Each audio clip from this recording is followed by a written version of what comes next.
All right, I hope you're doing pretty well on your side. Hopefully everything's coming together here for you. Have you been saving your work as we've been going along? Hopefully, every once in a while, just hit Control or Command S on your keyboard, or you can head up to the File menu and choose Save. Now, the next thing that I want to do as far as our wireframe is concerned is I want to build the 3 content boxes right underneath the slideshow. By the way, I'm just holding down the space bar and clicking and dragging to pan around inside my Illustrator layout here. All right, so these 3 content boxes, this gives me an opportunity to show you some neat things here. So what I'm going to do is I'm going to head back to my rectangle tool inside the toolbox there on the left-hand side. I'm going to just quickly drag and drop a rectangle onto my screen, something like this. And then what I'm going to do is I'm going to head back to the top of the toolbox. I'm going to grab my black arrow tool. And I'm going to flip into my transform panel once again, because I already know the dimensions for this object that I'm going to set up. Okay, I've already figured out all these numbers ahead of time. Okay, so what I'm going to do is I'm going to head into the width field here. Of course, the object is still selected there down on the artboard. And I'm going to set this guy's width to 300 pixels. And then I'll hit Tab to move forward. And I'll set his height to 400 pixels, just like that. Okay. Now, I also know the X position for this guy as well. So X is horizontal. Don't forget the horizontal positioning of this object. So what I'm going to do is I'm going to head into the X field here towards the left-hand side.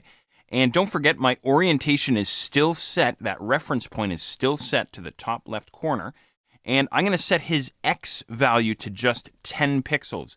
So that means that this object is nudged in from the left edge of the artboard by 10 pixels. So we have a gap of 10 pixels there. Okay, that's exactly what I want. However, what I do want to do is I want to nudge this guy up just a little bit on the layout. And what I want to try and do is I want to try and get an equal amount of space above and below the slideshow. Something like that I think is pretty close. Maybe not quite, but anyway, somewhere in there. So something like this. All right, perfect. So there's the first content box, and obviously we want to set a 3. So what I'm going to do now, and this is going to be a lot of fun, is I'm going to grab this first content box. I'm going to hold down Option here on the Mac or Alt on the Windows side. We saw this earlier with our main navigation menu, didn't we? I'm going to click and drag out a copy, but I'm also going to throw in Shift once again to lock this guy to the nearest 45-degree angle. Okay, so I want this guy on the same horizontal plane, if you will. Okay, something like this. All right, and then let's do this one more time. We need a third box, obviously. So once again, holding down Alt or Option, and then clicking and dragging out, throwing in Shift after you click and drag out, and then go ahead and let go of your mouse and you'll get your copy. Okay, perfect. All right, so there's the 3 content boxes. Now what I want to do here, and this is where the fun begins, is I want to make sure that this last object is 10 pixels in from the right-hand side of the layout. That's the first thing I want to do. And then the second thing that I want to do is I want to make sure that the center object is equally spaced apart between the first object and the last object. Okay? So, are you ready for this? A little bit of math involved here, but don't worry, it's really, really easy math. What I'm going to do is I'm going to set this guy's X value, and as a matter of fact, selecting this object and looking down in the X field inside the transform panel, I see that I'm actually not too far off.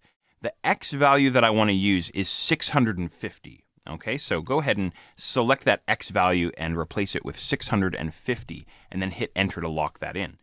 Now, how did I figure out 650? Well, this is where the math comes in a little bit. I took the overall width of the artboard, 960 pixels, right? And then what I did is I subtracted the width of the object from 960, which is 300, right? So I went 960, subtract 300, subtract another 10 for that gap of space, and I arrived at 650, okay? So the math is easy. It's not, anything too insane. All right, there we go. So we have our 2 objects placed now, the first object and the last object. So I'm going to take this center object now and make sure that he's sitting in the dead center of all 3 objects. And I'm going to make use of a distribute command to pull that off. So I'm going to select all three objects just by clicking and dragging to select all three of them there with my black arrow tool. Okay. I'm going to head into my Align panel, and then it's this option right here, Horizontal Distribute Space. Just single click on that guy. Now, as a matter of fact, actually, I made an error here. Let me undo this, Controller Command Z, because you may have noticed that the other two objects, the first object and the last object, also moved. That is because I forgot to change my Align to from Align to Artboard back to Align to Selection. So make sure you're on Align to Selection there, and then hit this guy, Horizontal Distribute. And this center object will now be evenly spaced between the first guy and the last guy. Perfect. That's exactly what we want.